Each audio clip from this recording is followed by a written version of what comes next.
Hey guys, it's Coin Crazy here, and I want to show you my Jefferson Nichols complete album. So I'm really proud at the fact that I was able to complete this album, but I'm not proud at some of the quality of a few of the coins in here. Some of the coins are really worn and really circulated. I need to replace them with better quality coins and really try to focus on turning this into a BU only album. All of my coins and all of the other albums that I have at this point are all BU, and that is how I plan on building every single album that I work on, BU coins only, because it's your BU coin albums that will hold the most value in the future when it's time to sell off your collection if you ever decide to do that. But I am proud of the fact that I was able to accomplish this because there are a lot of coins in this series. So I've got the 1938 there, the first year of issue, and obviously those coins could be in better shape. These coins aren't in bad shape, but they're just not, there's no MS luster to most of these coins. You've got your silver war nickels there, they're the most worn.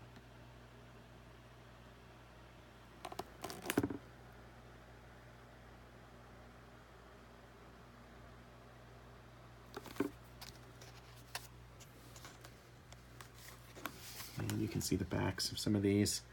Those are the Civil War nickels. You can see a lot of them are very, very, very worn. So I definitely like to replace some of the earlier ones. You can see the difference here. Here's a perfect example. So look at that 1949 in the upper right hand corner there, how worn that is compared to that 1950D, which is a BU quality coin. When I move this around in the light, you can see that cartwheel effect on that coin. So I'd rather have all the coins look like that 1950D, shiny and new, versus worn and old like that 1949 in the upper right hand corner. But it's still cool, like I said, that I've completed the collection. Nevertheless, it takes a long time to do something like this.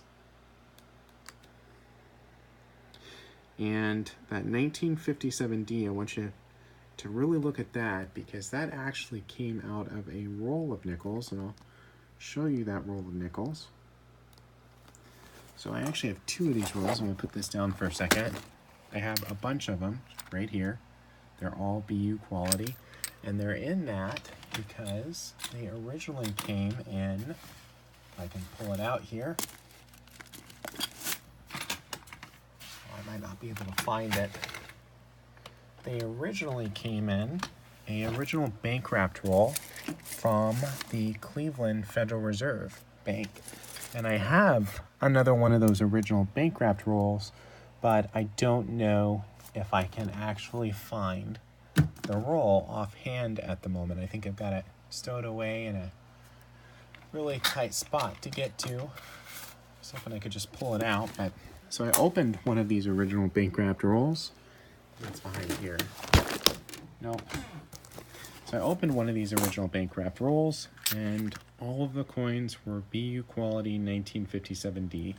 And so I actually bought another one, and so I've got two original bank wrapped Federal Reserve Bank of Cleveland rolls. Very, very cool to have. They're not worth very much, but very, very cool to have, nevertheless. And all the coins look like that. That is actually from that roll. So here the coins start to get into better shape. Like that 1960p there, that's a really nice one.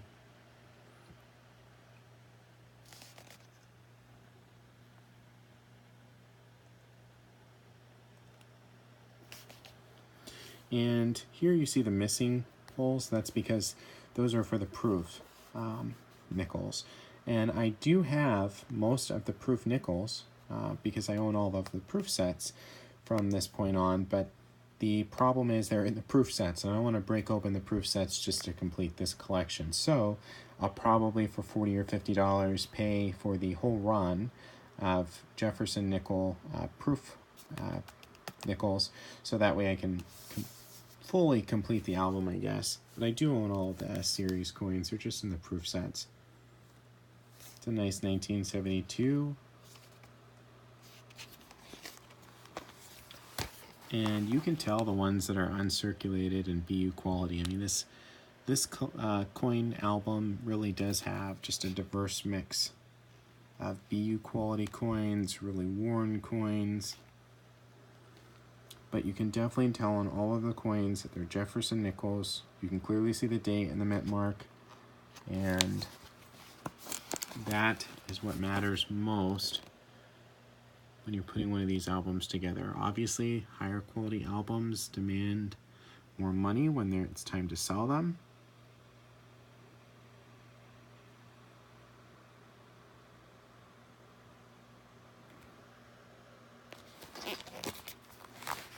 There's one more page left. This is a really fun series to put together, and if you guys want a series that doesn't cost very much to put together and is a lot of fun, this would be it. This has a lot of coins though. So, I mean, look at this. This is from 1938 through 2003. And there's 1, 2, 3, 4, 5, 6, almost as many pages as the Washington Quarter collection from about the same dates. 1932 to 1998. Just about as many coins as in that first album for the Washington Quarters, or all of the albums. So fun, but doesn't cost very much money, a lot of coins. Pros and cons. So that's the first album, and then the second album is the Jefferson Nickels from 2004 on. This is a much shorter album, 3 pages in there so far. And you've got your changing Jefferson nickels.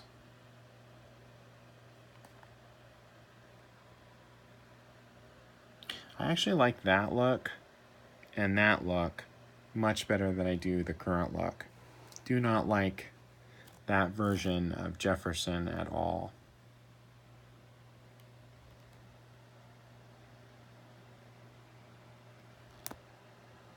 Some of these I just pulled out of regular circulation. In fact, most of them I did. But I've started to learn that the best way when working on these albums, especially if you're working on nickels and dimes and a bunch of different coins at the same time, is to just buy the uncirculated sets. You can see those 2018s are almost perfect because I pulled them out of an uncirculated set. And I plan on buying an uncirculated set every year so I can keep all of my albums up to date and current.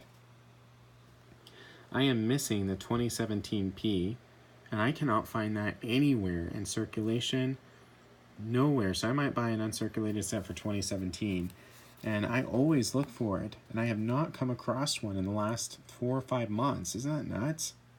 So I know I am closer to Denver in proximity, but hell, you'd think I'd find one Jefferson nickel from Philadelphia, but I don't know. Maybe they didn't mint very many in 2017. So these are really, really cool albums, and like I said, I would definitely encourage you, if you're looking for an album that's a little bit of a challenge but isn't going to cost you a lot of money, the Jefferson Nickel series is definitely that album to look into. The coins, the key dates, like the 1938 and like the 1950, I think D or 1950, they don't even cost that much money, $2 or $3. And there is a cost if you want to buy like BU quality coins. So I'll show you an example of some BU quality coins. In my Coins of the 20th Century album, I have a BU Jefferson from 1971. That's a proof. I believe, yeah, it's a proof. And I also have that BU Jefferson silver coin from 1943.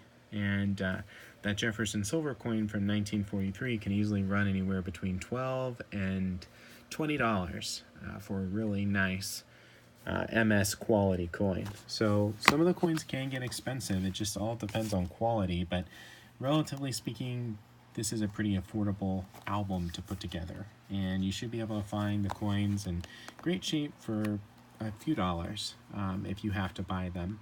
And a lot of these you can pick out of rolls. So just go to the bank and get a ton of nickel rolls, pick out the very best of the best, and then continue doing that. Repeat, rinse, and repeat, and you will ultimately find yourself with the complete series Don't know how many of the older ones you'll find. You might have to buy some of these, but I know I watch a coin roll hunting channel, and they do the nickels often, and the guy is constantly every week finding 1 or 2 silver nickels. So he's finding nickels as far back as the 40s in nickel rolls still. So that is my Jefferson nickel album, and like I said, very proud that I was able to complete it. Not necessarily proud of the fact that some of the coins are all over the place in terms of quality.